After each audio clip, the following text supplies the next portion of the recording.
Eu sou o Stefano Florici, professor de Economia da Cultura da Universidade Federal do Rio Grande do Sul. E este é o Stefanados, um programa que te convida a pensar diferente, de um jeito leve e divertido. Vem Stefanar com a gente!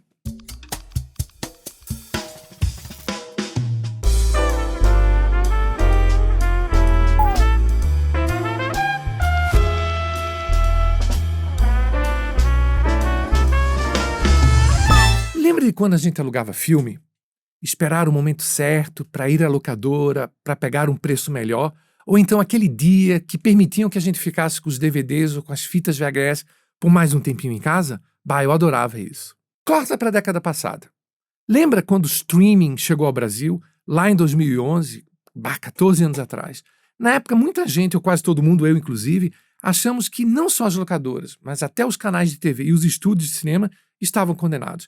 E que essa indústria toda passaria por uma revolução tão transformadora, tão intensa, como o que aconteceu com a imprensa e o mercado de mídia. Mas será que foi o que aconteceu? Para falar sobre os impactos culturais e tecnológicos do streaming nos últimos 15 anos e, quem sabe, nos próximos 15 anos, a gente conversa hoje com Renan Martins Frade, jornalista especializado no mercado do mídia, colunista do portal UOL e com larga experiência no trabalho de comunicação corporativa de empresas do meio, como a Netflix e a Warner. Renan, então, te agradeço muito por estar aqui comigo hoje, Stefanando. Né? Vamos ter uma conversa bem legal sobre streaming, coisas super leves, divertidas. Eu tenho algumas perguntas, inclusive pessoais, para te fazer sobre séries, né? Mas vamos começar assim com um básico. Tipo, trazendo a minha experiência. Eu sou um homem que esse ano completa 56 anos, então eu passei várias fases da história do entretenimento no Brasil. Eu ainda pegava aquela época em que a TV no Brasil... Peguei a TV Tupi, imagina, quando criança. E aparecia aquele letreiro da época da ditadura, censura livre. Uhum. Eu acho que era um documento, Isso. né? E lá em casa, meu pai sempre foi meio estoico com os gastos, sabe? Um imigrante italiano do tipo, né? Dinheiro só se gasta com o necessário. E TV a cores só chegou em 1983. Eu me lembro da primeira TV a cores. E o sinal era péssimo, né? E aí, pouco a pouco, TV a cabo eu só fui conhecer quando fui morar nos Estados Unidos, em 91, que eu fui fazer meu doutorado lá. Foi o primeiro contato que eu tive com TV a cabo.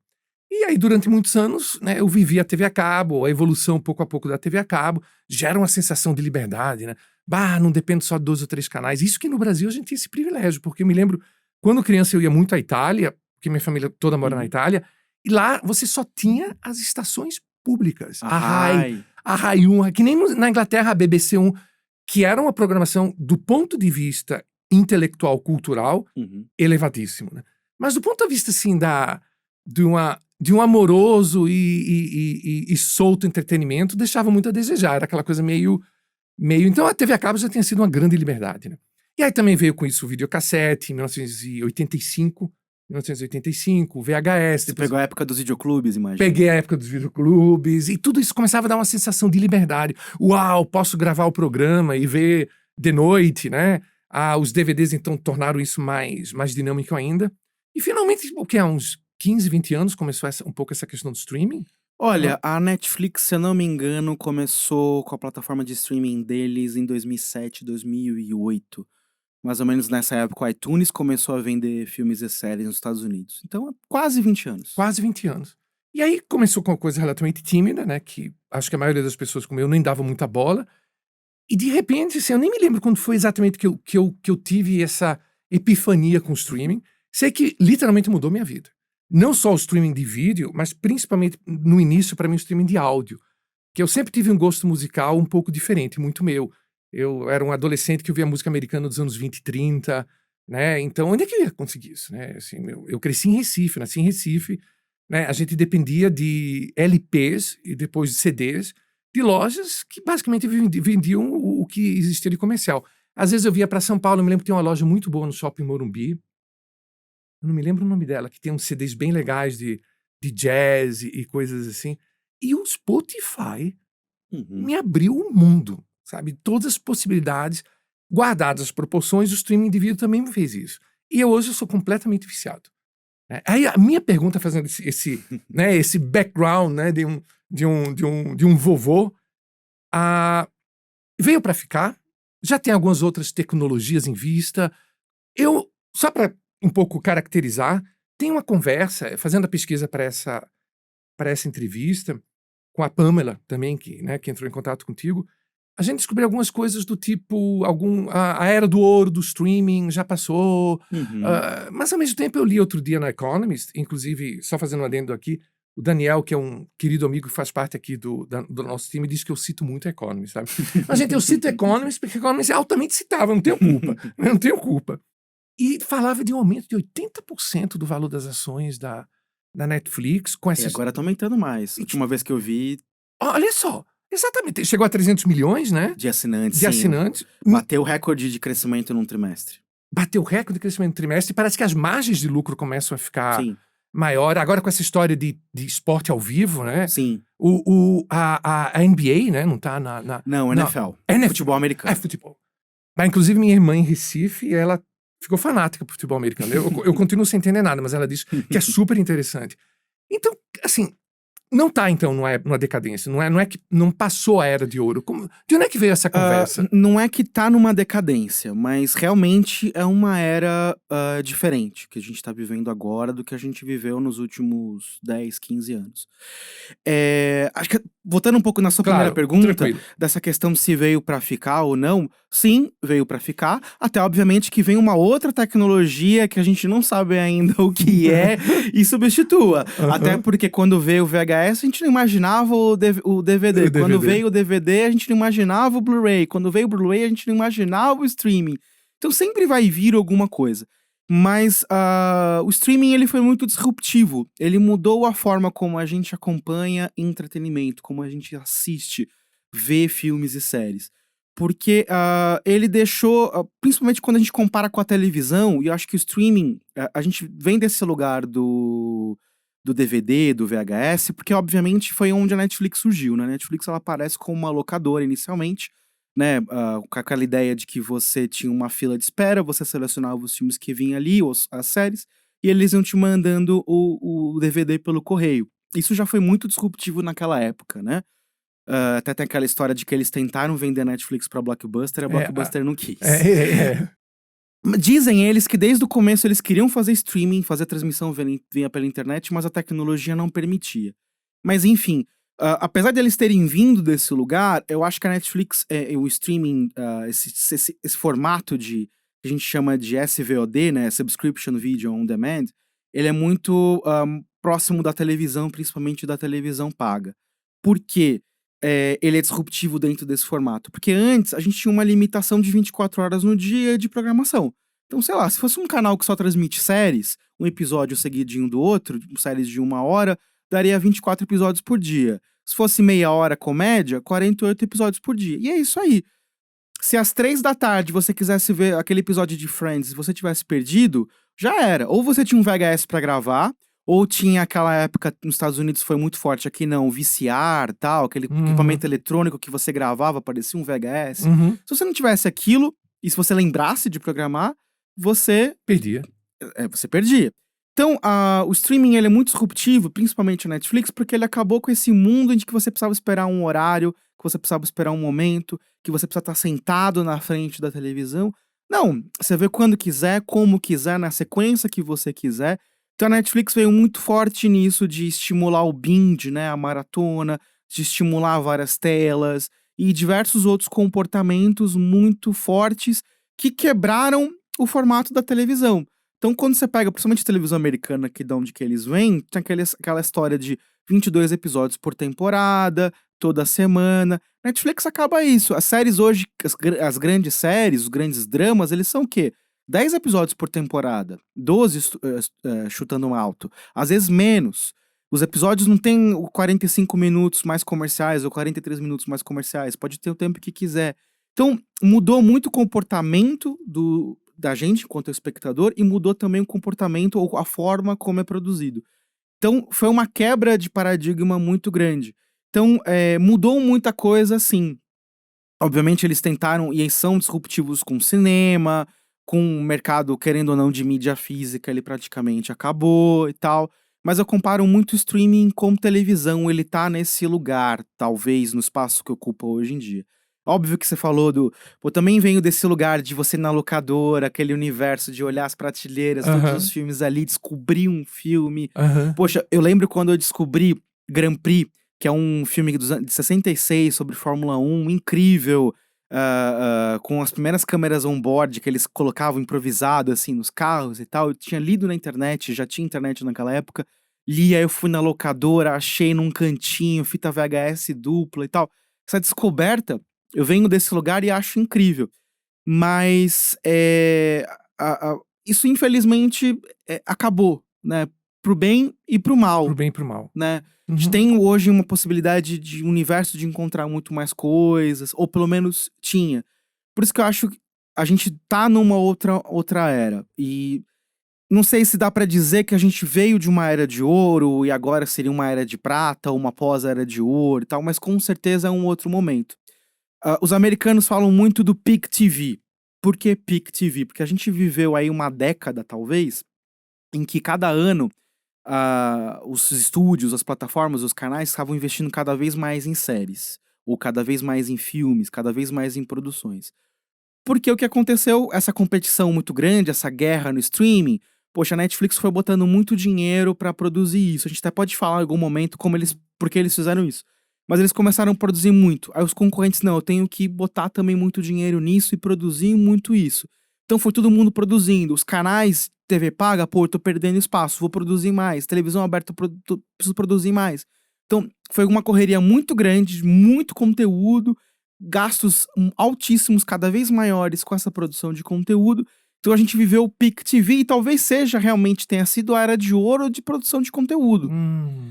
Talvez a gente nunca mais viva o que a gente viveu nos últimos anos de volume de produções novas, de lançamentos, de novidades, de trocas.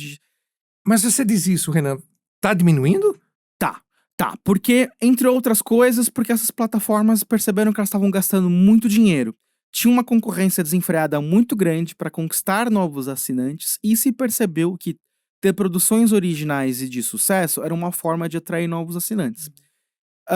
Tava tudo muito bem, tudo muito bom, só que aconteceu um problema que começou a ter uma grande correção no mercado e as plataformas começaram a não crescer tanto. Então a gente teve uma ressaca, teve a pandemia, todo mundo cresceu muito alto. E ainda na pandemia, mas depois que as coisas começaram a abrir e tal, teve uma ressaca e a Netflix teve a primeira queda, por exemplo, de assinantes em 10 anos. As outras plataformas começaram a crescer menos ou diminuir de número de assinantes. E aí os investidores começaram a olhar, pô, será que vale a pena essa corrida desenfreada para ter novos usuários, torrar dinheiro e com produções que de repente não estão funcionando tão bem para isso? Ou eu tenho que olhar para negócios que são mais efetivos financeiramente, que dão lucro, tem receita mais usada? Me permita colocar um ponto Claro. que é uma grande curiosidade que eu tenho nesse ponto. Lendo como leigo ao longo dos anos, uma coisa que sempre é que você tocou num ponto que me chamou a atenção, que é uma dúvida enorme que eu tenho. E me corrija se eu estiver errado, porque pode não ser exatamente desse jeito, provavelmente não é exatamente desse jeito. Mas havia um clima, tipo, falando da Netflix, provavelmente isso vale para as outras também, que a Netflix não é que desse dinheiro. Tipo, ela investia, crescia, e mas não era uma máquina de dar dinheiro. Mas havia um clima, pelo que eu entendi, nos investidores, do tipo, uau, isso aqui vai acontecer. Tipo, isso aqui é uma tomada de posição, e quando essa posição for consolidada, aí a gente vai ter. Por que isso? Foi de fato dessa maneira? Começou a entrar dinheiro? Explica um pouco do ponto de vista, literalmente, de investimento. Assim, a Netflix, ela veio de um lugar, ela começou em Los Gatos, Pronto, no Vale do Silício. Eu ia lhe perguntar isso. Quem começou e onde começou? Ela foi fundada pelo Reed Hastings, com outro sócio, que eu esqueci o nome agora, e ele sai logo no começo. Ela começa em Los Gatos, no Vale do Silício, e ela se coloca muito como uma empresa de tecnologia. Então ela vem desse lugar de startup. Então existe toda uma complacência, podemos dizer assim, com essas empresas de tecnologia. Então essas startups, eu vou investir dinheiro, elas vão crescer meteoricamente. Vai virar um unicórnio. Vai virar um unicórnio, ela vai valer 1 bilhão e tal. E aí eu me preocupo se ela tá dando dinheiro. Excelente. Se ela tá pagando as contas. Ótimo. Então, e a partir do momento que ela veio de uma pioneira nesse setor, fazendo disrupção, crescendo rápido, ela tinha um argumento de venda e ela ditou a narrativa. Perfeito. Então isso ajudou, beneficiou todo mundo que veio depois, veio atrás disso.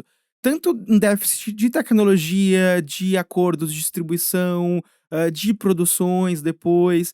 Então ela teve esse oceano azul que o pessoal de startups gosta de dizer e tal, para desbravar, e o mercado olhou muito bem para isso, eles abriram capital e assim Então, foi. se ela tivesse sido criada no ambiente do entretenimento de Los Angeles e não no ambiente de tecnologia do Vale do Silício, provavelmente ela não teria tido essa folga do mercado, essa folga. Porque quando a gente, obviamente, quando a gente fala no estúdio, por exemplo, ele investe à frente do que ele, né, ele investe hoje para lançar um filme daqui 2 anos. Ou é capital próprio, ou ele busca outros investidores e tal. Mas aquele filme precisa dar um retorno. Ele tem uma que a gente chama de cauda longa, que ele vai durar bastante tempo, né? Então ele lança no cinema, depois ele tinha um mercado de DVD, VHS, streaming, canais e tal. Mas sempre se olha muito pro filme, pelo menos empatar o custo dele no cinema. Então tem essa pressa dele se pagar, de pagar os investidores e tal. Quem investe numa startup não tem necessariamente essa pressa. Quem investe no começo, né, aquele primeiro investidor anjo e tal, ele é um investimento de alto risco, porque pode não dar certo, mas ele tá buscando grandes múltiplos. Então, sei lá, se alguém hoje, se alguém investiu, tô chutando aqui, $10 no começo da Netflix, hoje deve ter milhares, se não milhões de dólares ali investidos. Porque tem um múltiplo muito grande. Então é esse tipo de investidor que tá ali e tal. Então ele sabe que vai ter altos e baixos, ele sabe que vai demorar um tempo para reaver o lucro dele, mas quando ele reaver, nem todos os negócios vão dar certo, mas naquele que vai dar certo, ele vai ter um bom ganho. Então é uma lógica um pouco diferente de investimento. Muito interessante. Excelente, excelente. Não foi uma lógica do mundo físico do entretenimento de Los Angeles. Foi a lógica do mundo virtual do Vale do Silício, né? Exatamente, Muito exatamente. interessante. Agora, nossa, mega clareou. E a Netflix já começou a dar dinheiro? Sim, ela tem. Como é que eu posso dizer? Ela tem um lucro, ela gasta menos do que ela arrecada, então ela tá no azul, eu não sei se ela distribui dividendos já, eu acho que não. hum. Mas, diferente de uma Apple que distribui dividendos. Mas ela tá num lugar que ela tá bem posicionada. Eu acho que o grande problema da Netflix, o grande desafio da Netflix hoje, é que ela era uma empresa de um negócio só, o produto dela era assinatura. Hoje, digamos que ela tem 2 negócios e meio. Ela é assinatura, ela tá vendendo publicidade, ainda não é algo grande, mas já tá nesse universo de vender anúncios. E também ela tá cada vez mais explorando o licenciamento, né. Então ela tá diversificando esse universo de negócio. Por outro lado, ela não tem que lidar com uma estrutura legada, ela não tem canais de TV a cabo, por exemplo, que ela precisa entender como fazer com esse ativo que, pode virar uma dor de cabeça.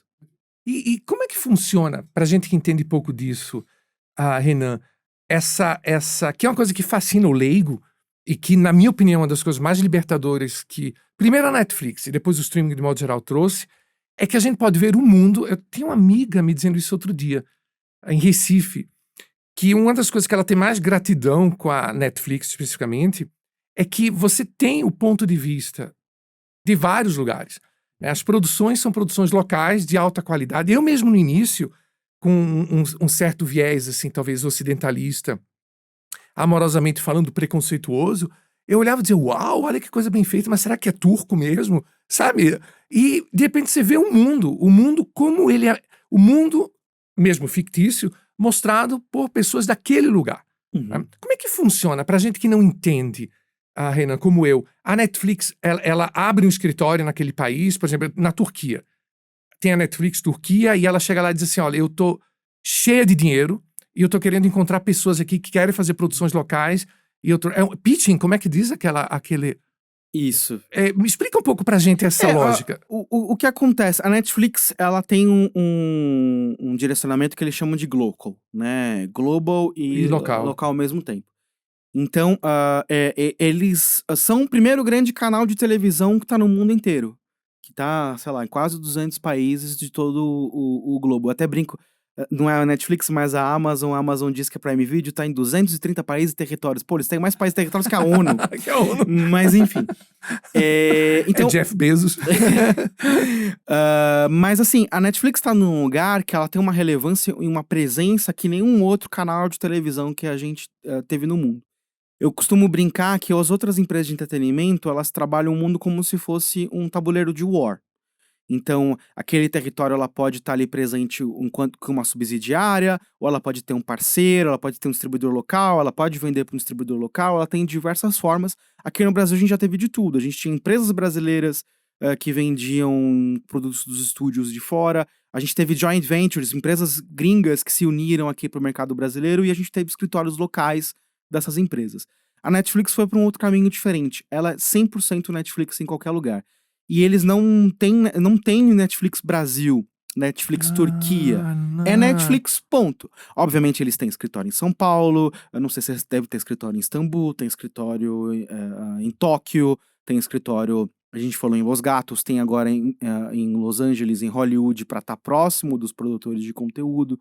Então ela tem diversos escritórios, ela tem funcionários, ela tem CNPJs abertos em todos os lugares, mas eles trabalham sempre como uma única Netflix. E aí tem uma lógica que eles sempre estão de olho para produções locais que façam relevância para aquele mercado. Então, por exemplo, a Netflix está aqui no Brasil. Um dos concorrentes que eles sempre tiveram de olho é a Globo. Estão de olho na Globo, eles sabem o que a Globo faz e sabem que no âmbito local brasileiro, a Globo é uma concorrente com uma presença muito grande e com um monstro de distribuição que é o canal de TV aberta. Então eles precisam e tem uma produção forte aqui no Brasil. Então eles precisam concorrer com essa empresa. Então eles sabem que se eles querem crescer aqui no Brasil e sabem o tamanho do mercado brasileiro, eles precisam investir em produção local. Obviamente eles fazem essa equação para entender o tamanho do mercado brasileiro, quanto que eles faturam aqui, o que eles podem investir aqui de produção. Mas é óbvio que eles sabem que eles estão na Turquia, eles estão no Chipre, eles estão em Cuba, eles estão no México. Então, essa produção que está aqui no Brasil, eles podem dublar, eles podem legendar e distribuir em qualquer lugar. Tem lugares que vai fazer mais sentido do que outros, tem lugares que o público vai gostar mais do que outros, sei lá, Portugal, que a gente tem uma tradição de produção brasileira lá e tal, mas eles sempre olham para isso, para as produções que sejam exportáveis. Então, por exemplo, teve eu esqueci o nome daquela série baseada nos folclores brasileiros, Cidade Invisível? Acho que é Cidade Invisível. Por exemplo, aquilo é muito baseado no folclore brasileiro. Cidade Invisível. Com o Marcos Pigossi e tudo mais. Eles perceberam que aquilo é muito baseado no folclore brasileiro, que teria uma conexão com o brasileiro, é peculiar o suficiente e diferente o suficiente para atrair um público do exterior que gostaria de um folclore diferente, de uma mitologia diferente, mas ela se passa no ambiente urbano, atual e tal, para funcionar enquanto série internacional. Seria um glocal mesmo. Exatamente. 3%, né? É muito sobre a realidade brasileira, mas um futuro distópico que pode funcionar em qualquer lugar. Cena, poxa, é uma figura internacional, uma produção, querendo ou não seja brasileira, tá num contexto europeu quase em boa parte da produção. As pessoas vão conhecer, vão se relacionar e vai funcionar em outros lugares. No caso de Cena, ele já tinha experiência do Drive to Survive, a série da Fórmula 1, já sabia em que territórios aquilo funciona e tal. Então, por exemplo, é um pouco diferente da Globo, que o foco deles é 100% o mercado brasileiro. A exportação é uma consequência. Funcionou aqui, sei lá, Escrava Isaura, não sei se ainda é, mas a produção da Globo com maior sucesso no exterior por um bom tempo. Aquilo foi feito completamente pensando no Brasil e funcionou lá fora. A Netflix não, ela pensa justamente no Glocal, nessa expansão global. Então, quando eles estão em outros territórios, é a mesma coisa. Eles estão ali na Turquia, poxa, as novelas turcas, por outros motivos externos à Netflix, funcionam. Então, vamos produzir dentro desse sentido. Ou, às vezes, talvez, eles não precisem produzir novela turca. Já tem um parceiro muito forte, uma Globo local, que eles podem fazer uma parceria e distribuir no resto do mundo uma segunda janela ou exclusivamente no Brasil. Eles não precisam, de repente, produzir. Ou precisam. Coreia, a gente tem a expansão coreana, a explosão de produções coreanas. Eles têm investido muito em produção coreana. E aí também entra na questão de incentivo local. Eles sempre estão de olho nos incentivos locais que acontecem. Não estou falando só aí de fundo setorial e coisas assim, que muita coisa da produção brasileira passa por isso. Mas às vezes tem incentivo fiscal, né? De desconto de impostos se você gerar empregos, sei lá, em Atlanta e tal. Então eles estão de olho isso também em outros lugares. E eles equilibram tudo isso e aí faz essas produções que podem funcionar no Brasil, na Turquia, na Coreia e por aí vai. Genial, Renan, super bem explicado. Bah, você é muito didático, sabia? Não, é bem gostoso. Eu complementaria com só um detalhe. Como é, por exemplo, a Turquia? A Netflix chega e procura você? Ou você procura... Como é no prático do dia a dia? Eu sou um diretor turco, eu sou um produtor... A Netflix, normalmente ela vem a mim e diz, olha, a gente conhece você, a gente sabe que você faz isso, aquilo outro. Estaria interessado em fazer algo que seja assim, assim, assado? Ou eu tenho uma ideia e procuro a Netflix? Como é a prática dessa relação, dessa criatura mitológica, sem cara, sem país, com a produção propriamente dita do local? Olha, o contato que eu tenho com algumas pessoas de mercado, em entrevistas, em conversas, acontece de tudo um pouco. Então a Netflix pode ter alguma ideia, pode ter alguns dados, pode ter alguma coisa, e se aproximar de um produtor local e ver o que ele tem, oferecer uma ideia. Ela pode comprar um conteúdo. Então, por exemplo, eles compraram os direitos das produções do autor da Fantástica Fábrica de Chocolate, por exemplo. Então eles podem comprar aqueles direitos, comprar os direitos de adaptação e aí procurarem um parceiro de produção para tornar aquilo realidade. Ou eles podem ter diálogos com produtores locais que têm um pitch, que têm uma ideia, que têm alguma coisa que consigam aproximar. E rola de tudo, por exemplo. Uhum. Por exemplo, eles já fizeram, não sei se você lembra, alguns anos, eles fizeram aquelas séries da Marvel Studios. Uhum. Né? Antes da Disney imaginar, ter Disney Plus e tal. Aquilo foi um acordo de produção que era bom para ambos os lados. A Netflix queria ter aquele conteúdo exclusivo ali com personagens conhecidos. Ia ser produzido em Nova York, que tinha incentivo fiscal. Então tudo se uniu ali. Mas pode acontecer de diversos caminhos. Você pode ter uma ideia e tal. O grande exemplo que eu acho que eles usam é o de House of Cards. Que eles perceberam que a produção original britânica de House of Cards tinha uma audiência muito grande ali, na plataforma, já nos Estados Unidos em outros países. Eles perceberam que tinha um interesse pelos filmes do David Fincher e pelo Kevin Spacey. Então eles aproximaram produtores e tal, foi a primeira série original deles. Então foi uma aproximação um pouco diferente. Eles aproximaram esse produtor, conversaram ali, saiu o pitch de produção disso e foi feito House of Cards. Então eu acho que é um relacionamento simbiótico ali. Mas obviamente se eles, tem uma demanda aqui para uma comédia que eu quero produzir, que eu vejo um nicho de mercado. Ou você chega lá, para eles tem essa ideia aqui, vamos fazer. Então acho que tem diversos caminhos. Diversos caminhos, né? Só uma curiosidade antes da gente seguir em frente, fechando essa primeira parte. Na verdade, duas curiosidades. Quantas pessoas trabalham para a Netflix no Brasil? Você tem ideia, mais ou menos? Quantos funcionários da Netflix, por exemplo, existem no Brasil?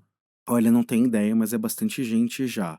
Já é Eles bastante. mudaram, eles estavam em Barueri, Alphaville, eles voltaram aqui para São Paulo. Não tenho ideia de quantas pessoas são. Eu sei que tem gente de tudo, gente que faz aquisição de conteúdo, gente que cuida de produção de conteúdos originais, gente que faz localização, então todo esse trabalho de legendagem, de contratar em estúdios de dublagem, tá próximo desse estúdio de dublagem, pessoal de tecnologia ali da plataforma. Sem falar, né, Renan, dos advogados, Sim. essas empresas, né, direitos autorais. Advogados, parte jurídica, tem a parte que é interna, tem uma parte que eles têm, né, escritórios que trabalham junto, tem parte financeira, querendo ou não, a Netflix hoje é um gigante financeiro, no sentido de que são milhões de pessoas, literalmente, debitando todo mês o cartão de crédito, pagando, tem diversas formas de pagamento, cartão pré-pago e não sei o quê. Então tem tudo isso. E ficando nesses 300 milhões, eu fiquei curioso, porque olha só, a ideia, pelo que você falou, assim, criando mais ou menos uma figura na minha cabeça, um mapa, era, pelo que eu entendi, no início, vamos crescer na quantidade. Não vamos se preocupar muito com margem. Aí mais ou menos se estabilizou nesses tais 300 milhões. Eu não sei se dá pra dizer que estabilizou. E agora a margem começa a crescer. Ótimo, mega compreendido. Agora, o que eu não entendo muito, o que eu fiquei curioso é o seguinte, ela está presente em 200 países. Né? O mundo tem 8 bilhões de pessoas. Né? Claro, a gente sabe que boa parte dessas 8 bilhões de pessoas não vive exatamente, digamos assim, num tipo de mundo que tem o privilégio de poder dizer, eu vou assistir um streaming, eu tenho tempo para isso, eu tenho uma televisão, né, acesso à eletricidade ou condições financeiras. Mas eu diria que no mundo de hoje, considerando a classe média indiana, a classe média chinesa, eu diria que 300 milhões é um número relativamente pequeno, se você imaginar assim. Era o que o mercado imaginava lá atrás. Eles achavam que, sei lá, dava pra chegar pra 1 bilhão. Né, que o céu era o limite. Mas se percebeu que é muito mais limitado do que isso. Por Pelo quê? menos no ritmo. Olha, é difícil dizer. Dá pra fazer algumas contas de padeiro. Se a gente pensar em 300 milhões, se cada casa, e aí não estamos falando só de casa, tem...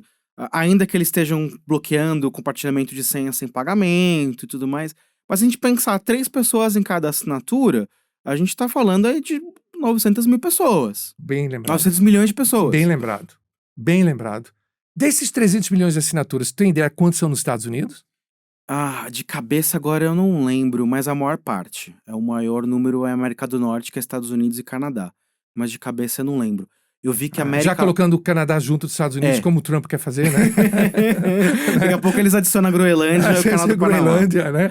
Mas... No Golfo da América, né? Isso. Mas... acho que aqui na América Latina, eu até vi os números ontem, 50 e poucos milhões aqui A gente na tá em América que Latina. posição no mundo, mais ou menos, o Brasil, assim? Eles não quebram por país. Eles não quebram por Não, país? só por região. América Latina é o quê? Depois da Europa? Olha, eles juntam Europa com Oriente Médio, Nossa. Ásia, África. A Eurásia inteira, meu Deus. É a coisa meio... E a China? Eles estão na China? Não. Por isso 300 milhões. Na claro. China tem uma grande questão... China e Índia, que são as duas, e acho que tem a ver com a sua resposta, tem 2 grandes limitações. Na China, você precisa ter um sócio local, você não pode ser uma empresa americana na China. Né? E além, obviamente, tem toda essa questão do governo Trump, que também vai ser um outro limitador. Mas mesmo pensando pela legislação chinesa, você precisa ter um parceiro local, então eles não estão na China. Índia é o mercado mais doido de streaming do mundo, no sentido de que tem muita plataforma, Impressionante. tem muita coisa lá, uma disputa muito grande e o valor das assinaturas é muito baixo, no sentido de $1 por mês. Tipo, isso Menos até. Interessantíssimo. Teria alguma coisa a ver com o fato deles terem Bollywood, né? Tem. Não dá pra fazer assinaturas caras, porque senão você se lasca, né? O poder de compra é muito baixo, por um lado. Por um lado. Por outro lado, eles têm uma ligação com a cultura muito grande, eles têm uma produção cultural, e eles exportam. A gente tá aqui no Ocidente, a gente não tem noção do que é isso. Mas a cultura indiana, de Bollywood, ela é exportada pro Afeganistão, ela é exportada pro Paquistão, pro Irã, para outros países ali. E pra diáspora indiana, né? Que é enorme no mundo, também, né? Também. Então é uma cultura localmente muito forte. É hoje a maior população do mundo, passou a China. Tem uma relevância muito grande. E tem uma disputa muito grande, mas de empresas locais. Por exemplo, a Disney, ela tem uma joint venture lá, não é Disney Plus Hotstar. É um pouquinho diferente.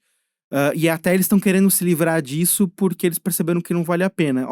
Incrementavam muito o número de assinantes para eles, mas diminui muito a receita média por assinante, porque é muito baixo, né, que eles pagam lá. Então tem todo esse desafio. E toda essa quantidade de produção indiana que tem na Netflix, não é da Netflix? Não é produção da Netflix? Não, eles estão lá, tem uma relevância lá, eles querem crescer isso, mas investem muito em produção indiana. Mas é uma disputa muito grande ali. E acaba não sendo tão relevante pra Netflix quanto são outros mercados. É interessante, é mais ou menos como o café na Itália, né? A Starbucks nunca conseguiu entrar na Itália de uma forma agressiva, como conseguiu entrar em outros lugares, porque, tipo assim, olha, de café quem entende aqui é a gente, né? Então, do jeito deles, os indianos dizem, olha, a gente tem todo o nosso mundo de mídia aqui, né, que diverte as nossas... Talvez agora com esse crescimento da classe média, meio se ocidentalizando. Sim. Agora, só insistindo, eu sei que não é o foco do nosso assunto, mas não seria estratégico legalmente dar um jeito lá, tipo, um laranja, uma fachada, sei lá qual o termo que a gente usaria, ter um parceiro na China e entrar naquele mercado gigantesco? Ou você acha que também pode ter uma certa resistência do governo chinês de deixar uma coisa tão... Imagino que eles tenham olhado para isso, até porque nessa expansão de trazer mais assinantes, trazer mais relevância, Eles devem ter olhado pra isso, mas devem ter percebido que não valia a pena. Talvez por questões legais, talvez por indisposições, talvez por um fechamento. Hoje, por exemplo, Hollywood explorou muito o mercado chinês por muitos anos. E inclusive, até dentro disso, os estúdios produziam segmentos dos filmes especificamente para a versão chinesa, para conseguir Hum. mais salas lá, para conseguir benesses do governo e tudo mais. Teve um período que tem muito herói chinês junto dos heróis americanos, né? Tinha, ou por exemplo, você pega filmes como Homem de Ferro 3, se eu não me engano, que tem todo um subplot do filme que se passa na China com atores chineses. E só existe pro mercado chinês, porque eles Fantástico. queriam lançar lá. Mas o que que eles fizeram? Eles aprenderam como se faz filme com Hollywood e aí eles falaram: "Não, não preciso mais de Hollywood. Sim. Eu vou fazer os meus próprios heróis, vou ganhar relevância com isso, porque tem aqui um mercado maior, agora o segundo maior mercado consumidor do mundo, mas talvez o maior mercado em poder aquisitivo.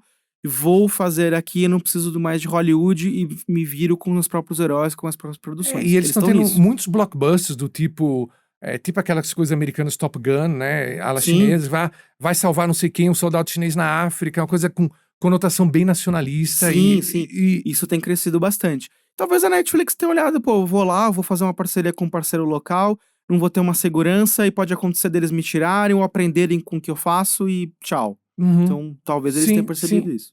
E me diz uma coisa antes, eu queria falar um pouco sobre a questão da aproveitando, ah, você acha que o streaming, a gente tá falando de Hollywood e tal, você acha que o streaming, deixa eu te dar uma sensação minha, eu sou fã de série, porque eu acho que as séries elas conseguem explorar melhor o tema do que os filmes. Eu amo cinema, mas assim, eu tenho sentido mais facilidade em encontrar séries com as quais eu me identifico do que exatamente com um filme, né. Mas eu fico pensando, ah, e também pelo que se lê, digamos assim, essa enorme expansão de possibilidades que essa nova realidade tecnológica, de entretenimento, criativa, criou. Ela teve um efeito positivo ou negativo nos grandes estúdios de cinema, nas produções dos grandes estúdios de cinema? Como você acha que tipo de reação eles tiveram que ter para esse novo universo, se é que eles tiveram alguma reação? Olha, tiveram que ter, isso mudou muito como a gente falou muito da mudança de comportamento, isso mudou também na forma como as séries são produzidas, lançadas, feitas, como os estúdios encaram isso. Então, por exemplo, se você reparar bem, as séries antigamente eram seriadas mesmo. Então, quando você pega uma produção, sei lá, eu gosto muito de Buffy. Tinha um monstro da semana, cada semana enfrentava ali o vilão e tal. Tinha um enredo da temporada. Tinha um grande plot daquela temporada. Mas ele culminava com isso nos últimos episódios e basicamente a temporada era serializada. Quando você pega as séries, elas são assim, você tem mesmo comédia, você tinha um tema daquele episódio, tal, lidava. Tinha uma evolução dos personagens, tinha um crescimento, tinha um enredo geral e tal. Hoje, as séries, e não só da Netflix, mas a Netflix é pioneira nisso e mais forte, as temporadas são pensadas como grandes filmes. Então são Hum. filmes de 6, 7, 10 horas de duração. Então quando você pensar, tem a estrutura de 3 atos, de roteiro e tal. Se você olhar bem para uma temporada, ela também é pensada numa estrutura de 3 atos. Né, os primeiros episódios vão introduzir os personagens, introduzir aquilo que tá acontecendo, introduzir o vilão e tal. Obviamente ainda tem coisas serializadas, porque os episódios em si também precisam seguir esse paradigma dos 3 atos, mas os episódios funcionam dessa forma. Aí tem o clímax, tem os pontos de virada. Então quando você vai olhar, poxa, aquele episódio é o ponto de virada da temporada, do crescimento do vilão, por exemplo. Então, as séries hoje, elas são feitas assim, porque elas são, e nesse caso, principalmente a Netflix, elas são feitas pra assistir numa sentada só. Ela quer que você fique horas assistindo, né? Hum. Obviamente que outras plataformas têm, né, as outras plataformas têm focado ainda na lógica semanal, porque pra elas faz mais sentido. Como elas não têm um volume tão grande de lançamentos, ela quer que você continue voltando toda semana pra ver o mesmo título. Mas ainda assim, isso mudou bastante a estrutura. Hoje as séries não tem mais, ponto pra intervalo. Então quando você pega uma produção antiga, tem aquele fade, né, já olhou aquele momento que dá um black, assim, e tal, Aham. aquele é o momento pra entrar o intervalo. Hoje as séries não têm mais isso, apesar que elas vão ter que voltar, estão voltando pra isso, porque a gente voltou pra esse mundo de De anúncios, né. anúncios. Mas tem toda uma mudança. E hoje acho que eu acho muito engraçado porque essa mudança de comportamento é muito engraçada. Porque a gente vê as séries como filmes e os filmes como séries. Séries como filmes, filmes como séries. Você acaba dividindo, às vezes, um filme em 2, 3 dias. Boa, Porque boa. como é que. Eu tenho uma teoria sobre isso. Porque como ela é uma estrutura de roteiro de 2 horas e meia, a quebra dos atos, né, a evolução daquele roteiro, daquela história, ela é um pouquinho mais lenta. E a gente se acostumou a ver episódios de 1 hora com uma evolução um pouco mais rápida, porque ela precisa ter evolução. Então a gente fica fisgado mais fácil. Quando o filme, de repente, como ele tem um ritmo mais devagar que um episódio de uma série, ele não te fisga tanto e você cansa. A série, ela mantém mais em cima, então você acaba vendo e você cansa menos nesse sentido, e você, poxa, eu tô cansado, mas eu vou ver o próximo porque eu quero saber o que acontece. Tem os cliffhangers, tem os Aham. ganchos do final e tal. Então, Acontece muito comigo. a gente tá nesse Aham. universo que a gente acaba vendo o filme 2 vezes, E a porque a gente série não aguenta. maratona. Exatamente. Então, mudou muito disso. Mas acho que a gente tá falando muito também dessa lógica de Netflix, de plataforma de assinatura, mas também a gente acaba não comentando muito que o YouTube é streaming. E Hum. o YouTube, mais do que a Netflix até, é o maior canal de televisão aberta. Sei lá, a Netflix é um canal de assinatura que a gente nunca viu antes na história, de tamanho de relevância. E YouTube é o maior canal de televisão aberta do mundo que a gente nunca viu em relevância também. Então, se eu não me engano, eu tô querendo lembrar aqui os números da Cantar Ibope, acho que quase 20% do share de audiência no Brasil é YouTube. Uau. A TV a cabo, se não me engano, tá com 7% de share. E a Netflix tá por volta de 9%. Então, o YouTube tem uma relevância muito grande. E é um bicho bem diferente, porque qualquer um pode produzir conteúdo lá. É aqui, ó. Exatamente, estamos nele. Estamos nele. Me diz uma coisa. Falando também em tecnologia, né? A gente teve uma entrevista muito legal aqui no programa com o Ricardo Cavallini sobre inteligência artificial e sobre algoritmos, né? Aí eu queria te fazer 2 perguntas em relação ao streaming, com relação a essas 2 questões. A inteligência artificial tem, entre aspas, se metido na vida das pessoas que produzem conteúdo para o streaming? Teve uma greve agora, há pouco tempo atrás, que eu acho que estava relacionado um pouco com isso.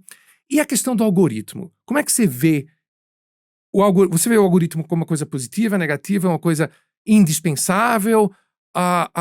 Fala um pouco pra gente também dessa questão do algoritmo, Uhum. esse tão falado algoritmo que meio que determina, do jeito dele, o que é que a gente vai assistir ou não, né? Uhum. Que a gente Tão acaba, falado que né? a gente também não sabe como é que funciona. Que a gente não sabe como é que funciona, né? Começar pelo algoritmo, porque ele veio antes, e acho que até ajuda a gente a conversar um pouquinho de inteligência artificial. Excelente. A Netflix foi pioneira também nessa questão do algoritmo, porque ela percebeu que você poderia escolher o que quiser, quando quiser e tal, mas existe uma lógica de curadoria. Querendo ou não, um canal de televisão, ele é uma curadoria. Alguém selecionou o que assistir ali, em que momento, para que público, momento aquele público tá lá. Então ele no sentido de que você senta, você começa a assistir aquilo e alguém fez aquela curadoria por você. A Netflix inverte a lógica porque a curadoria é minha, ou do espectador. Você vai ali e escolhe o que você vai assistir no momento seguinte. Então, isso é um desafio. O que eu vou escolher para assistir depois? O que eu vou escolher agora para ver e tal? Então, eles pensaram, a gente precisa facilitar a vida dessas pessoas. Então, em É que vez é de... bem complicado. Exatamente. Bem complicado. Eu Exatamente. sinto uma angústia. Eu acho que deve ter uma nova angústia nos livros de psicologia, psiquiatria. A angústia streaming. Pois E às vezes você acaba não assistindo nada. Fica 2 horas pra escolher. Exato. E eles tentaram, e eles foram de uma lógica, ok, então não vamos ter um humano fazendo essa curadoria. Não vai ser o Renan que vai selecionar os filmes, ou o programador do canal que vai selecionar os filmes. Vai ser uma lógica que vai ser feito pra quem tá assistindo ali, pra quem tá daquele outro lado da tela. Então, eles tiveram essa ideia do algoritmo que, vou resumir bastante a ideia aqui. Então, por exemplo, eles vão ali e olham, ok, o Stefano assistiu aquilo, o Stefano gosta de produções mudas de Hollywood da era de ouro dos anos 30. Ele também gosta de assistir filme de espaguete western. ele gosta de ver produções, tá. Uhum. Pega o que o Stefano costuma assistir. Ele te bota uma caixinha, né? Um perfil de público. Então, eles começaram com poucos perfis, hoje deve ter, sei lá, milhares. Eles te botam numa caixinha ali de perfil de público daquilo e começam a te comparar com pessoas com gosto parecido. Faz de conta que eu tenho um gosto parecido com o seu. A gente tá na mesma caixinha. Aí ele vai ver que você interagiu com 8 séries, por exemplo, ou 8 filmes. E aí tem. Desculpa, com 10 filmes, por exemplo. Desses 10 filmes, 8 são iguais a mim. Então, pô, a gente gostou muito desses 8 com conteúdos iguais porque a gente tá na mesma caixinha. Tem outras 2 séries que eu vi, que eu amei e o Stefano não viu. E tem outras 2 séries que o Stefano viu, amou e eu não vi. Então ele me oferece essas 2 séries e oferece as outras 2 séries pra você. E isso é feito, obviamente, num universo muito maior, com muita gente pra comparar, com muitas caixinhas pra botar as pessoas. E ele vai fazendo as recomendações a partir disso e começa a ver o que você interage mais e tal, e você vai evoluindo. O seu gosto também vai evoluindo. A gente pode ter um gosto parecido hoje, mas daqui, sei lá, eu posso ser pai e de repente meu gosto evoluir e eu começar a querer assistir muito produção infantil porque eu tô vendo com meu filho. Uhum. Então ele vai readequar isso daí dentro do meu gosto ou do meu algoritmo e começar a oferecer outras Mas, coisas. Renan, como é que a gente consegue sair das caixinhas? Eu tô pensando mais, por exemplo, no Spotify, mas isso deve valer também para. Se o algoritmo sempre fica, que é um pouco a discussão até das redes sociais, se o algoritmo fica sempre repetindo o seu gosto, claro, partindo do pressuposto que você é o criador do seu gosto, aquela plataforma, aquele universo, que talvez fosse o grande espaço para a expansão e para o refinamento do gosto, ele acaba ficando preso sempre à mesma coisa. Como é que eu tenho chance de me expandir? Às vezes eu me pergunto, quando eu abro lá Netflix e tal, deve ter tanta coisa, mas eu só tenho isso aqui na frente, né? Tudo bem, existe uma escolha que tem que ser feita, que não necessariamente sou eu que estou fazendo, é um algoritmo que está dizendo, olha, isso provavelmente é a sua cara, etc. Tal. Mas se eu quero ter outra cara, como é que eu faço para descobrir todo esse universo por detrás do algoritmo, por detrás daquelas coisas? O algoritmo cria bolhas, exacerba bolhas, né? E isso não só com streaming, com música, E com política, com algoritmo de redes sociais, né? E o algoritmo de redes sociais é até mais nefasto porque ele também promove o engajamento de coisas negativas, né? Como a gente pensa no streaming, ele quer estimular coisas positivas, quer estimular coisas que você está assistindo ali. Não necessariamente conteúdo positivo, mas ele quer que você tenha um sentimento positivo sobre aquilo. Mas Boa.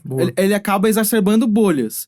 Então ele vai te entregar mais daquilo. Ou agora cada vez mais tem comportamentos relacionados à audiência, coisas que estão bombando e tal. Ele também vai começar a te entregar cada vez mais top 10, que as pessoas da região estão assistindo, perto de você estão assistindo mais e tal. Então isso é realmente um problema, é uma crítica.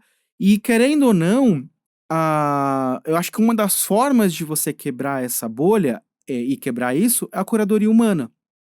É alguém que não necessariamente está afinado com o meu gosto, mas que tem um olhar de entender o que é interessante, o que é relevante, o que é diferente e entregar essas joias. Pô, você sabia que, agora que não, porque o Nosferatu novo saiu e tal, a nova versão, mas sabia que o Nosferatu original tá em tal plataforma ali escondido? Pô, nunca pensei em ver esse filme. Deixa eu dar uma olhada. Ou tem tal coisa. Então, o olhar humano, até porque é uma questão do jornalismo, né? Eu acho que cada vez mais o jornalismo, infelizmente, por diversas questões que daria um outro podcast, um outro programa, tá focado muito na opinião do público, né? No que as pessoas querem saber. Mas, na verdade, o jornalismo também tem que ser, ou deveria ser principalmente, sobre o que as pessoas devem saber. Uhum. Então, a curadoria humana também deve ser sobre o que as pessoas devem assistir. Uhum. Até porque senão você pode acabar preso numa bolha que não pode ser positivo pra você enquanto Exato. membro de uma sociedade. Exatamente. Você sabe que você falando quando você falou a primeira vez de curadoria humana lá atrás, eu senti uma coisa tão gostosa, sabe? Tipo, uau, isso é um produto plus. Já mas você tendo um ser humano sensível, culto, com a visão mais ampla do que você para certas coisas, lhe oferecendo coisas, né? Tem até a MUBI, que é uma plataforma que o foco deles é esse. É curadoria humana. Então é um curadoria pessoal que vai ali, humana.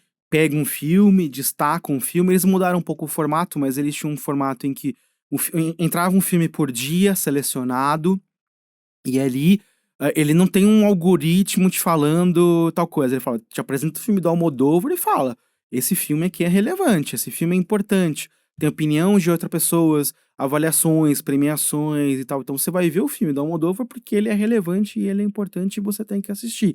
E isso te fura a bolha, até porque a arte é sobre isso.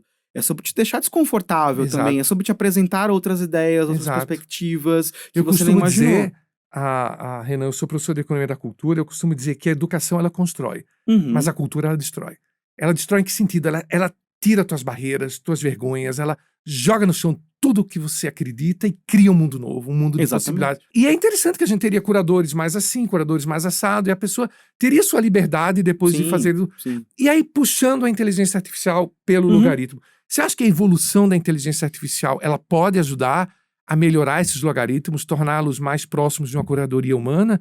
E, de novo, quais são, para lá desse aspecto, quais são as influências que a inteligência artificial está tendo hoje e Uhum. que a gente já vislumbra que pode ter nesse universo de criação de streaming? Olha, eu vejo que a inteligência artificial, pelo menos neste momento, a gente não sabe o dia de amanhã, ela tem os mesmos problemas do algoritmo. No Perfeito. sentido de que ela vai pegar um senso comum, uma coisa que já existe, e ela não cria do zero. Ela mistura ali e tal, ela dá uma ideia a partir daquilo e dá uma curadoria a partir daquilo. Então, a gente pode ter um lugar em que o algoritmo evolua para uma IA que conversa contigo e é o teu guia ali pessoal para te falar dos filmes. Mas ainda assim ela vai produzir sobre um conteúdo já existente. Perfeito. Seja dos próprios filmes, como colunistas, críticos de cinema que já existem.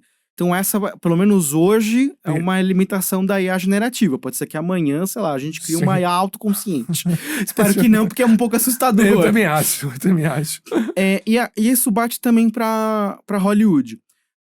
Em parte, a produção cultural, ela é uma questão de reciclar ideias, né? Nada se cria, tudo se inventa, tudo se recria Se ali. cria. Então, assim,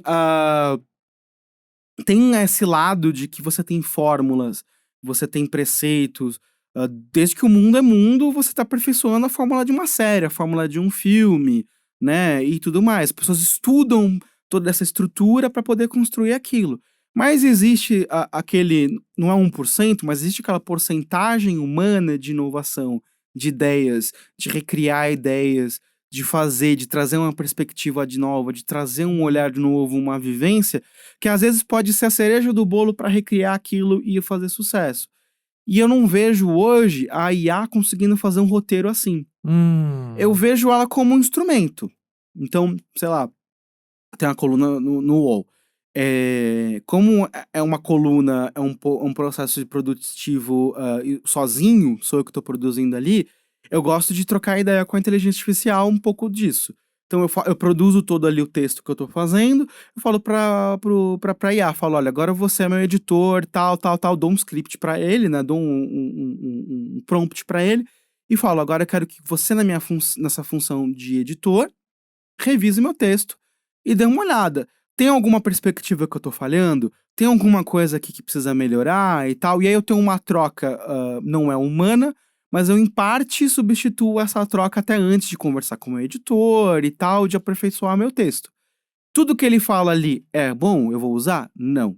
Eu não gosto, inclusive, que ele mexa no meu texto. Eu falo, olha, me pontue o que você vê de problema ou essas recomendações. E aí eu vejo. Tem coisas que eu olho, pô, você tá viajando. aham. O meu editor nunca falaria isso. Mas tem coisas, pô, realmente eu não pensei nisso.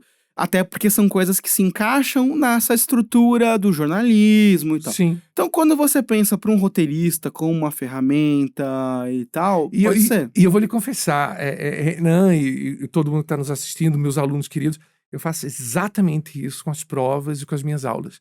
Eu faço essa interação, eu não deixo o comando para a inteligência artificial, mas ela é um tremendo instrumento Uhum. que alivia muito trabalho pesado. E eu confesso que muitas vezes alguns insights bem interessantes, do tipo, Sim, bah, eu não tinha visto por esse lado. Mas você falou muito bem, é uma ferramenta, ela não pode ser o exatamente. comando. Tem uma do Google agora, que, por exemplo, ela só faz a pesquisa baseado nos documentos que você subiu ali. no que você tem como base. E ela te cita exatamente qual é a fonte, qual é o documento. Então, às vezes, aquilo é muito interessante para pegar padrões, para pegar dados, para fazer compilados.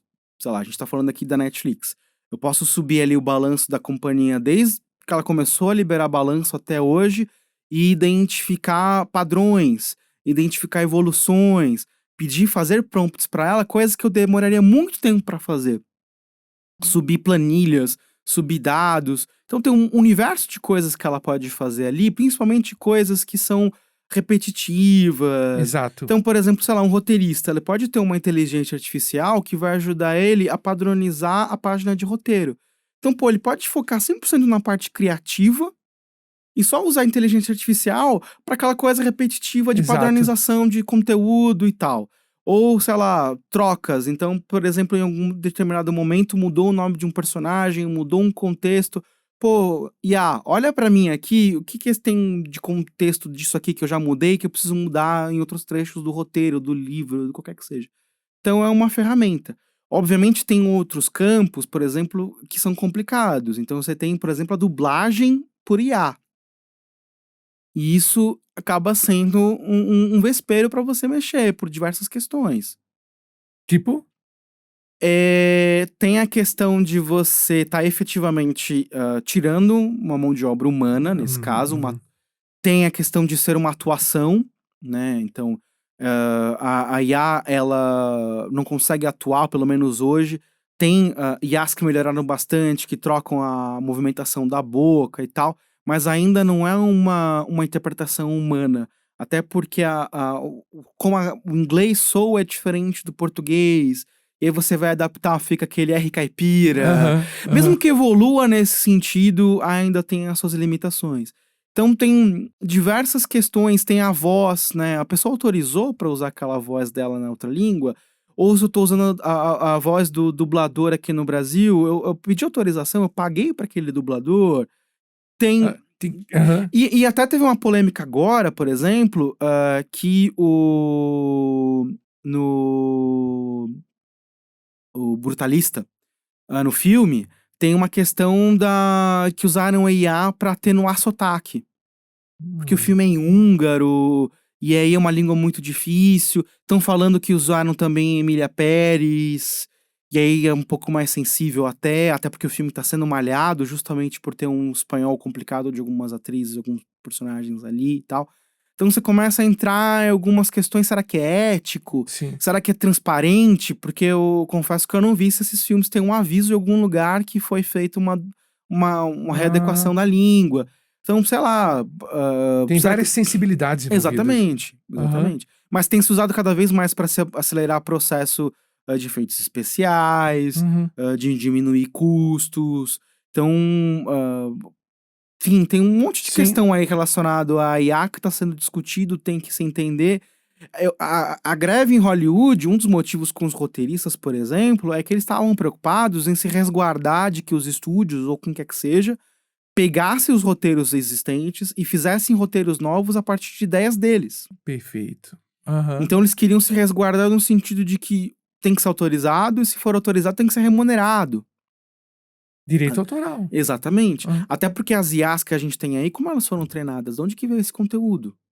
Ótimo. Então, foi, Ótimo foi, ponto. foi pago. Eu sou jornalista, ninguém nunca me entrou em contato falando, ó, a gente usou textos seus pra treinar a IA. E deve ter sido, porque eu produzindo Claro, conteúdo aí há décadas. claro. Então, assim, é toda uma Bah, eu nunca questão. tinha olhado por esse ponto. Bah, esse é um ponto bem sensível, viu? Sim, Mais uma vez, os advogados estão, né, têm um prato cheio pela pois é. frente. Renan, a gente vai entrar agora na nossa fase final e eu vou entrar num mundo um pouco lúdico. Mas antes eu queria te perguntar o seguinte: esse é um assunto tão interessante, tão complexo, tão grande e tão presente e que mexe com coisas que, para a maioria das pessoas como eu, são fundamentais. Tipo Uhum. assim, o mundo do streaming é um dos grandes terapeutas que eu tenho na minha vida, né? É um ponto de referência no tempo de qualidade que eu tenho no meu dia. Olhando para esse universo, assim, a gente fez aqui um programa de entrevistas tentando trazer para as pessoas um pouco das nuances desse Uhum. universo.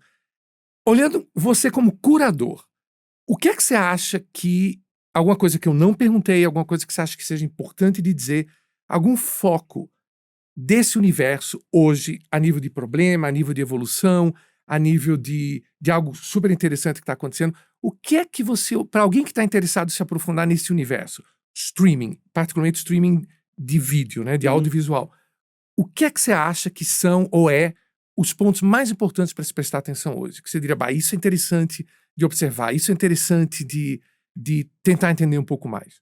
Olha, o pessoal brinca, e é uma realidade, o streaming está se tornando cada vez mais TV a cabo, no sentido de custo, quando você começa a juntar as plataformas. Obviamente é descentralizado e devem cada vez mais surgirem alternativas para a centralização disso. Então você assinar uma plataforma que centralize tudo, Prime Video quer tentar ser esse lugar, Apple TV quer tentar ser esse lugar, as operadoras querem tentar, né, Claro, quer tentar ser esse lugar. Então tem diversos atores que querem, ok, eu quero ser a página inicial para todo mundo acessar ali, para controlar as assinaturas, para passar por mim, para ter uma fatura só, por exemplo. Então, tem ido para aí, até porque cada vez mais é difícil entender, acompanhar, saber. Hum, O chamado churn, que as pessoas assinarem, cancelarem, é cada vez mais alto fora do universo Netflix. Então, cada vez mais pessoas assinam por uma série, cancelam, voltam ou não voltam mais. Então, quando você faz um combo ali, um pacote, a tendência é diminuir isso. Então, tenho a cada vez mais olhado para esse lugar e é uma corrida que deve se acelerar a partir de agora. Tem a questão dos anúncios, porque as plataformas estão aumentando o preço. A Netflix, inclusive, junto com o último balanço, anunciou um aumento de preço nos Estados Unidos, alguns países agora que eu não vou lembrar de cabeça, mas principalmente nos Estados Unidos. Aqui no Brasil, não. Então tem cada vez mais um aumento de preço, mas elas perceberam que elas precisam ter outras formas de, né, de faturamento ali, de sim, receita. Então a publicidade vai ser cada vez mais alta. Então elas vão procurar cada vez mais formas de te vender publicidade, de você estar no ambiente de publicidade, até porque a gente não falou aqui do Hulu, por exemplo, que tem só nos Estados Unidos. Eu não sei como é que tá agora, mas a última vez que eu olhei isso, eles ganhavam mais por assinante daquele pessoal que pagava menos no pacote com anúncios, do que o pessoal que pagava mais caro para não ver anúncios. olha só, A diferença de preço e mais um valor, eles compensavam com propaganda, com com anunciante. propaganda. Então a Netflix quer chegar nesse lugar. Ela quer chegar num lugar que ela quer te vender o plano padrão com anúncios, que é um pouco mais barato, mas ela vai poder ganhar muito mais porque ela vai te colocar um monte de propaganda ali para você assistir. E Disney Plus a mesma coisa, Prime Video a mesma coisa. E aí elas vão procurar cada vez mais formatos e conteúdos que talvez sejam mais populares, que te prendam por mais tempo. E aí é a lógica do ao vivo. Netflix transmitiu a NFL, a Netflix transmitiu a luta do Mike Tyson com o Jake Paul, que isso te mantém por bastante tempo ali dentro. E ali tem publicidade para todo mundo, até para quem paga, não paga para ver publicidade. Porque a publicidade faz parte da transmissão esportiva. Faz parte da transmissão Então esportiva. que você tá ali assistindo, tem uma marca de um cassino, tem a marca de um energético, tem uma marca de um banco, tá ali no contexto de uma marca de carro, tá ali no contexto da transmissão esportiva, e a gente tá acostumado com isso. Sim, Faz parte. faz parte. Tem intervalo, Aham. né? Ninguém reclamar, eu tô pagando pra não ter propaganda. Aquilo faz parte do contexto da própria transmissão. Exatamente. Aham. Então a Netflix pode ganhar até da gente que de repente não paga pra não ver propaganda. Então esse conteúdo deve aumentar cada vez mais. Conteúdo que faça as pessoas voltarem. Então, por exemplo, transmissão esportiva, Max tem feito muito isso, Prime Video tem feito muito isso. Tem fãs dos times, tem torcedores. Então você vai ver ali, se de repente você vai assinar o Prime Video porque você torce pro Lakers e quer ver a temporada inteira da NBA. Tá no Prime Video, tá no Disney Plus. Você acaba assistindo as duas pra ver os jogos do Lakers, por exemplo. Ou o Max tem futebol, tá passando o Campeonato Paulista agora. Não é o campeonato inteiro, mas tem jogos exclusivos, você acaba assistindo pra ver o São Paulo, pra ver o Santos, pra ver o Palmeiras. Então, cada vez mais isso vai ser mais forte e as plataformas vão para olhar para aí, o mercado vai olhar para aí. Acho que talvez um pouco quando a gente fala de fim da era de ouro, porque a gente falava de repente de uma era de produções rebuscadas, de alto nível, estilo HBO da era clássica e tal. Isso talvez cada vez tenha menos lugar, infelizmente, por um lado. Por outro, mais popular, mais conteúdo diverso, mais coisas vão estar acontecendo ali. Será que podem aparecer talvez alguns canais de streaming plus, assim, do tipo, bem mais caros, mas para um tipo de público? A gente Não. eu falei da Mubi, ela preenche esse espaço, tem alguns canais, também tem uma tendência de surgirem streaming segmentados, então de repente com nichos de público, com investimento menor ali, com um valor que tenta se equilibrar, mas com um formato que possa funcionar com um público diferenciado que não se encontra nessas plataformas. Você falou uma coisa interessante, as pessoas entram e saem dos streamings para ver uma série, alguma coisa. Fazem menos isso com a Netflix, né? A Netflix é aquela Fazem. casa que todo bom filho volta, né? Fazem, obviamente tem críticas, tem pessoas que reclamam, tem pessoas que olham e tal. Eu acho que a estratégia da Netflix é boa, mas talvez se eu tivesse ali faria algumas coisas diferentes. Mas eu acho que ela conquistou uma posição, ela veio muito forte e normalmente as pessoas cancelam as outras plataformas e acabam ficando um pouco mais. O churn deles é menor. Exato. Por diversas questões e tal. O que eu faria de diferente, de repente, é que eu acho que tem um lugar ali que é tudo filme da Netflix. Então você tem desde um filme que eles querem que seja indicado ao Oscar, né? Um Ataque dos Cães e tal. A um filme que é uma. Maravilhoso filme. Sim, um ótimo Ah, filme, mas ah. você tá pensando ali uma coisa cabeçona e tal, Sim. que não é pra todo mundo. Sim, Roma, né? Exatamente. Aham. E também, ao mesmo tempo, uma produção que seja uma comédia do Adam Sandler, que também tem o seu público e acho que funciona e tal. Tem filmes do Adam Sandler que são muito bons, tem filmes. Vamos deixar pra lá? É. Mas assim, é muito difícil você colocar na mesma marca. E os estúdios de cinema sempre foram muito hábeis nisso, porque eles têm uma marca de art house, né? De filme de arte.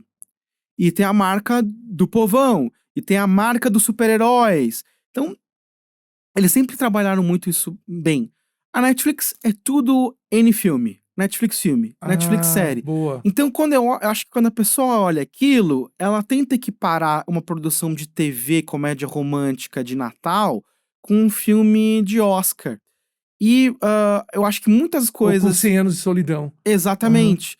E aí. Excelente, isso complica demais. Exatamente. Se de repente eles tivessem submarcas, ajudaria. Maravilha. Pô, isso aqui é Netflix comédia.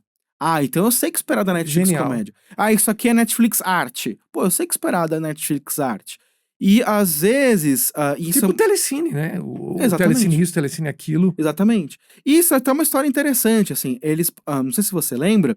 Antigamente o Netflix tinha classificação por estrelas.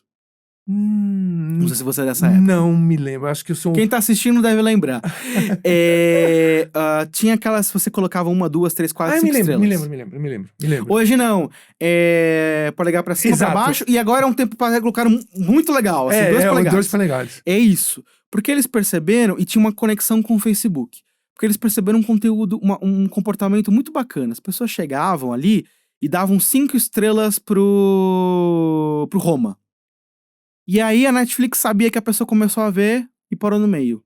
Não terminou. Não gostou. Tentou ver 3, 4 vezes, não terminou e tal, ela não engajou com aquele filme. Mas deu 5 estrelas. Porque tinha uma integração social ali e tal, com o Facebook, com os amigos. Ela queria mostrar que ela gostou daquele filme de arte. Ela queria... Porque a cultura tem isso. Tem. De usar, poxa, olha como é que eu gosto de filme... Ah, você não gostou? Você é um retardado, né? Exatamente. Olha como eu gosto de filme do Woody Allen, viu, 3?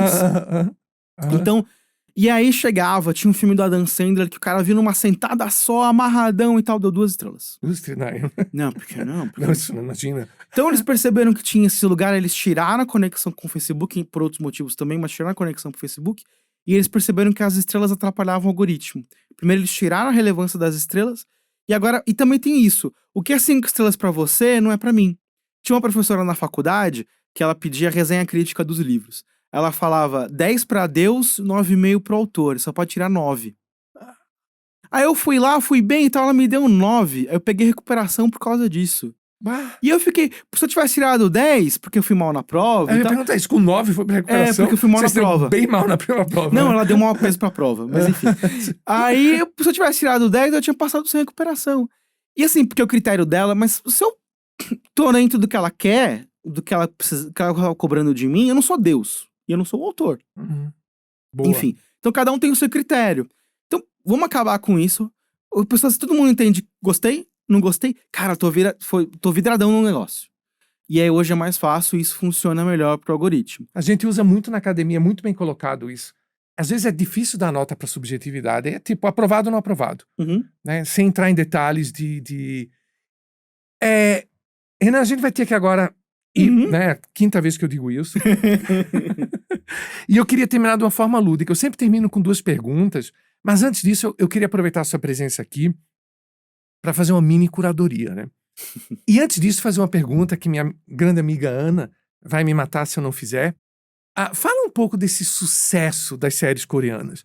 O que é que você acha que despertou tanto nas pessoas? Isso é um fenômeno global, né? Não necessariamente só coreanos, mas japoneses, agora os tailandeses.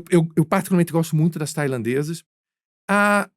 O que é que você acha que despertou esse interesse do mundo, né? De um mundo tão diversificado, por esse universo específico do leste da Ásia, sim. Olha, eu acho que vale até uma análise antropológica. Daí uma análise antropológica, né? Mas tem diversos fatores. Pensando em mercado, querendo ou não, tem um projeto de país de soft power. De software, exatamente. A Coreia do Sul tem isso.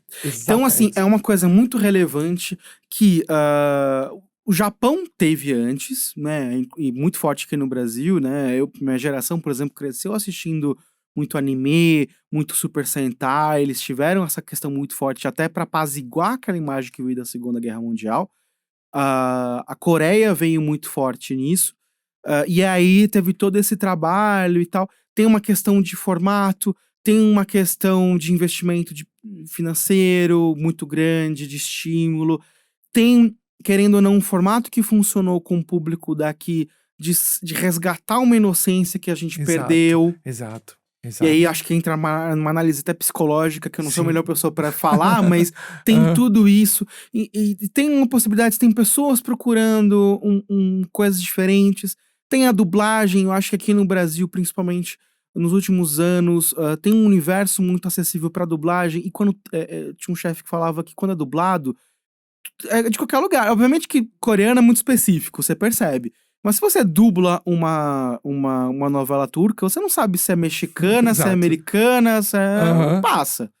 Então a dublagem também torna isso muito acessível, não é uma língua tão estranha pra quem tá ouvindo. Então diversos Eu critérios. tenho pavor de coisa dublada. Bah. Eu também prefiro, eu acho que perde um pouco da...